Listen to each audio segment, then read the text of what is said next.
नमस्कार। आज हम बात करेंगे मक्का की खेती के बारे में। मक्का की खेती अगर आप लगाना चाहते हैं और उससे लाखों का प्रॉफिट करना चाहते हैं तो आप मक्के की खेती लगा सकते हैं।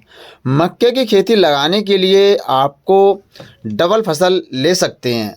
आप अगर मक्के की खेती, जैसे अब आलू ख़त्म होने वाला है, आलू की खुदाई चालू होने वाली है, उसके बाद आप उसी खेत में ही मक्के की फसल लगा सकते हैं और बड़े अच्छे से 3 महीने प्लस में आपको मक्का मिल जाएगी अपने खेत से।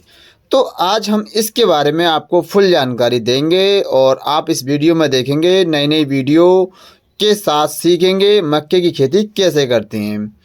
यहाँ पे हम बात करेंगे जलवायु और मिट्टी की। जलवायु और मिट्टी की बहुत ज़रूरी आवश्यकता रहती है। जैसे हम मक्के की खेती करते हैं तो जलवायु अच्छी उत्पादन वाली होनी चाहिए और मिट्टी अच्छी उत्पादन वाली होनी चाहिए जलवायु के साथ। जैसे कि इसका टेम्परेचर 21 से 30 सेल्सियस तापमान होना चाहिए मक्के की खेती करने के लिए। मक्के की खेती करने के लिए उसके बाद दोमट मिट्टी की ज़रूरत पड़ती है इसमें। अगर और इसके साथ में जो पीएचपी मान रहता है मिट्टी का, उसकी रिपोर्ट अगर आप निकलवाते हैं तो 5 से और 7.5 के बीच होना चाहिए। मक्का की खेती उसमें अच्छी पैदावार देती है। और यहाँ पे हम कुछ बातें करेंगे मक्के की किस्मों के बारे में, वैरायटी के बारे में, जो कि ज़्यादातर किसान भाई लगाते हैं और आप अपने नज़दीकी कृषि बीज भंडार से भी बीज ला सकते हैं अच्छी वैरायटी का। तो मक्का की खेती के लिए अच्छी किस्म होना बहुत ही ज़रूरी है, जिसमें हम कुछ बात करने वाले हैं। खरीफ के लिए जो खरीफ का मौसम रहता है वहाँ पे आप प्रभात, स्वर्ण, नीलम लगा सकते हैं और रबी के लिए शंकर और विजय रहता है। जायद के लिए चंपा और गंगा 5 है। तो ये कुछ किस्में हैं, इनमें से कोई आप लगा सकते हैं जहाँ पे आप वीडियो में देख पा रहे होंगे। अगर हाइब्रिड में लगाते हैं तो हाइब्रिड का स्ट्रक्चर अलग रहता है। दूसरी बात पे हम बात करेंगे कृषि की भूमि के लिए। भूमि तैयार कैसे की जाए। जैसे हम मक्का की खेती लगाने जा रहे हैं तो लगाने से पहले हमें अच्छे से भूमि को, खेत को तैयार करना रहता है। कम से कम 2 से 3 जुताई उसमें कंपलसरी रहती हैं ताकि उसमें खरपतवार ना रहे। अच्छे से हमारा खेत जब मक्का लगाएं तो जुताई होके जमाव दे। तो उसके बाद जब उसमें मक्का लगाते हैं तो उस टाइम अगर खाद डालना चाहते हो तो डाल सकते हो, अगर आप खेत खातलाक है। अगर नहीं है तो आप ऐसे भी लगा सकते हैं। अगर हो सके तो गोबर का खाद डाल दो, और नहीं है तो आप 2 फसल लेते हैं तो उसमें ही उसकी बहुत जान होती है। जैसे आलू का खेत है, आलू जब खुदाई होता है तो उसमें आपने इतनी लागत लगा दी होती है आलू के खेत में कि उसमें पहले से उसमें जान होती है, तो अच्छी जान होती है उसके खेत के अंदर। जैसे आप मेंथा है, मेंथा भी लगा सकते हैं और मक्का भी लगा सकते हैं। मेंथे में ज़्यादा प्रॉब्लम आ रही है आने वाले टाइम में, पानी की दिक्कत बहुत रहती है और मक्का में इतनी दिक्कत नहीं रहती है। मक्का कम पानी में हो जाती है और प्रॉफिट भी ज़्यादा देता है मेंथा के अकॉर्डिंग। उसके बाद हम बात करेंगे बुवाई का ठीक समय क्या रहता है। बीज की मात्रा लगभग 20 से 25 किलोग्राम प्रति हेक्टेयर रहती है, यानी कि 6 बीघे में 20 से 25 किलो मक्का डाली जाती है। और सबसे पहले मक्के को, बीज को दवाई लगा लें और फिर उसे फफूंदीनाशक दवाई लगा के तभी उसमें जमाव के लिए डालें। होगा क्या, जो दवाई आप लगाओगे वो कोई ज़मीन में जो सुड़ी या कीड़ा होता है उसे नष्ट नहीं करेगा, अच्छे से आपका जो बीज है वो जमाव लेगा। उससे पहले अगर किसान भाई कर सकते हैं तो 10 बीज मक्के के अपने एक जगह निकाल के डाल के देख लें और अच्छे से कितने पेड़ उसमें जमाव ले रहे हैं, मक्के का जो बीज है वो अच्छा है या नहीं, वो भी आप जांच कर सकते हैं। तो ये पहले आप लगाने से पहले करना होता है, ये थोड़ा टाइम के अनुसार, यानी कि उसी टाइम तो नहीं कर सकते क्योंकि 8-10 दिन का टाइम लेती है जमाव लेने में। तो सही समय की बात करूं तो जमाव के लिए खरीफ का जो समय रहता है वो रहता है जून और जुलाई। रबी का जो समय रहता है वो अक्टूबर और नवंबर। जायद का जो समय रहता है फरवरी और मार्च। बुवाई की विधि की अगर मैं बात करूं, बीज को कतारों में कम से कम 20 से 25 सेंटीमीटर की दूरी पर लगाने चाहिए। पौधे से दूरी कम से कम 60 से 75 सेंटीमीटर रखनी चाहिए। इस आंकड़े से अगर लगाते हो तो आप बम्पर पैदावार कर पाओगे।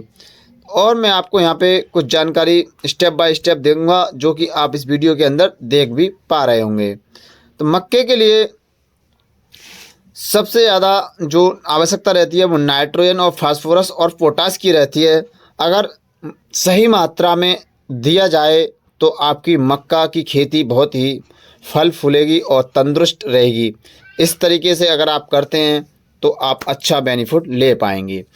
नाइट्रोजन को 3 किस्तों में दें, बुवाई के समय और उसके बाद 30 दिनों बाद और 60 दिनों बाद, ताकि जो हमारा नाइट्रोजन दोगे तो पेड़ ग्रोथ ना करेगा और हमें उसकी मात्रा रहती है। तो यहाँ पे किसान भाई ध्यान दें, पहले तो जब हम लगाते हैं तब देना होता है, उसके बाद 30 दिन बाद देना होता है, उसके 2 महीने बाद देना होता है। तो इस तरह से आप यहाँ पे देंगे। तो बुवाई के 20 से 25 दिन के भीतर निराई गुड़ाई करते रहें। हालांकि अगर इसमें मक्के के अंदर घास भी नहीं होती है ना, तब भी आपको यहाँ पे उसकी निराई करनी रहती है। होगा क्या, जो जमाव है और जो अच्छे से पेड़ है वो हमारा निकल के जाएगा और घास ना होने के कारण अच्छे से ग्रो होगा पेड़, तो बहुत अच्छा रहता है। बीमारी की अगर मैं बात करूं, यहाँ पे कौन कौन सी बीमारी यहाँ पे देखने को मिलेंगी मक्के की खेती अगर करते हैं तो इस वीडियो में ज़्यादा ना सही तो कुछ जानकारी आपको ज़रूर मिलेगी जो कि आपके काम आ सके। जो बीमारी रहती है वो तना छेदक रहती है, पत्ता लपेटक रहती है, और जहाँ पे जो रोग की बात करूँ तो यहाँ पे आता है एक झुलसा और रतुआ, 2 जहाँ पर रोग देखने को भी मिलेंगे। तो इनका जो रोकथाम है वो कैसे करेंगे उसका भी मैं आपको यहाँ पे स्ट्रक्चर यहाँ पे बताने वाला हूँ। तो करना क्या है, आपको कटाई और तो आप अपने नियर बाई कीटनाशक केंद्र पर जाएं, यहाँ पे दवाई मिलती है, वहाँ से इस चीज़ का जो दवाई है वो वहाँ से ला सकते हैं और अपने अनुसार छिड़काव कर सकते हैं। तो इस हिसाब से अगर हम बात करते हैं, मक्के की कटाई तब करनी चाहिए जब उसके दाने कठोर, और आप अपने अनुसार 2 तरीके से कर सकते हैं किसान भाइयों। जैसे कि अगर आपको मार्केट में अच्छा रेट मिल रहा है कच्ची का, तो आप कच्ची भी तोड़ के बेच सकते हैं जो कि हम भूंज के खाते हैं। उसी हिसाब से अगर लग रहा है कि मक्का हमारी सस्ती जा रही है, हमारा उचित रेट नहीं मिल पा रहा है, तो उसे रोकें खेत में किसान भाइयों। जब इतना हम करते आए हैं तो थोड़े दिन की बात और सही, थोड़ा दिन और रोकें और सारी मक्के को पका लें। पकाने से आपको अच्छे खासा रेट इसमें मिल जाता है, लगभग 1500 के बीच में अगर आपको मक्का का रेट मिल जाएगा तो अच्छा रहता है। तो ये रेट आप ले सकते हैं, और उस हिसाब से अगर कच्चे का रेट मिल रहा है तो कच्चा भी यहाँ पे आप निकाल सकते हैं। तो किसान भाइयों, अपने यहाँ मार्केट में जो मंडियाँ हैं वहाँ अपने देख लें। पैदावार की अगर मैं बात करूँ किसान भाइयों, तो यहाँ पे 6 बीघे में 50 से 60 कुंटल तक ये पैदावार देती हैं। तो मान लो 1 एकड़ के अंदर 50 से 60 कुंटल निकल रहा है तो काफ़ी हद तक अच्छा है और बहुत कम समय में ये खेती मिल जाती है, ज़्यादा इसमें लागत नहीं लगानी पड़ती है। तो इस तरह से आप किसान भाई जो हैं वो मक्के की खेती कर सकते हैं बहुत ही अच्छे से। तो मक्के की खेती करने के लिए कुछ टिप्स मैंने आपको दिए हैं, अगर इन्हें फॉलो करोगे तो किसान भाई कुछ हासिल ज़्यादा बेनिफिट कर पाओगे। और बात रही बीज की, बीज कौन सा लेना है स्पेशल मैं आपको बताऊं तो आप मुझे कमेंट में बोलेंगे, तभी मैं आपको सेपरेट वीडियो बना कर दूंगा गारंटी से। और बीज हाइब्रिड वाला दूंगा जो आपने वीडियो में देखा है। जो मक्का है वो मोटा भुट्टा निकलेगा, बड़ा भुट्टा निकलेगा और जल्दी पैदावार देगा। इस तरह का मैं आपको बीज बताऊंगा अगर आप कमेंट में बोलोगे तब।